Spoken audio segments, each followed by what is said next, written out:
Is good off day to prepare for the speed and skill you're going to see here tomorrow night, Mike? Yeah, obviously a real good team. Won 3 or 4, and we always have entertaining games with them anyway, which should be a lot of fun. They got a lot of talent, and so we got to do a good job and be prepared to play. But good off day here today, and we'll get ready for tomorrow. You have less control of the matchups on the road, obviously, but do you prefer, as a coach, Austin Matthews head-to-head with McDavid, or Kadri, who did such a good job of it last week? Yeah, either or. It doesn't much matter. I mean, they're both going to get on the ice. We'll see how the game goes tomorrow. The score determines so much of what happens anyway as far as matchups go. Seems so important to score first. Now, your club's won 75% of its games, and I guess that's right across the board in the National Hockey League, but it's a tough league to play against when you get behind early, isn't it? Well, there's no question about it. If you can play right early and you don't do crazy things, you have a way better chance of winning. It also gives your goalie a chance to settle in and get playing well. So I think that's an important part of it. Obviously, getting prepared, starting on time. It's way easier than playing catch-up. Austin felt that he passed up a few chances last night. As crazy as it sounds, do you ever have to tell him to shoot, or is it just...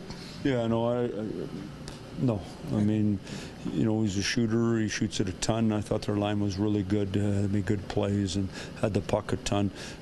He just didn't happen to be on the end of one of them that went in, that's all.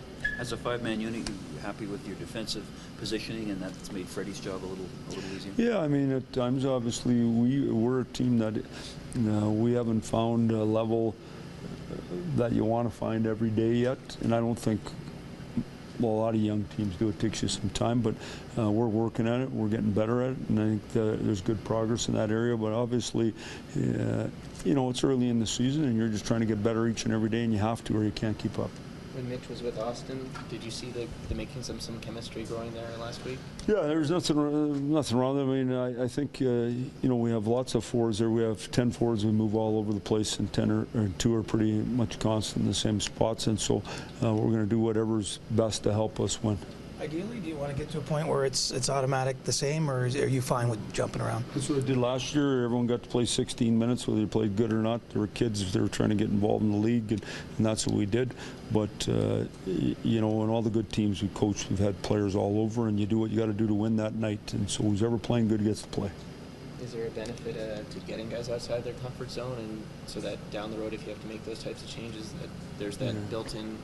I guess I didn't know it was outside their comfort zone. I didn't ask them either, though. So, I mean, the bottom line is you got a job to do. You get ready to play, and you play good. And there's lots of guys. It's not like you're playing with bad players. You're playing with good players, whoever you play with, and they know how to play. And so some nights you need a little different thing to win the game, and you got to be ready to adjust. Todd was saying one of the things that stood out about Austin was the way he kind of attacked the World Cup role, and starting as the 13th forward, moving up. And what do you recall about those early moments with him in the World Cup, and what that said about him as a player? Yeah, I know. I was coaching my own team. I don't know anything about what happened at the World Cup that way, to be honest with you.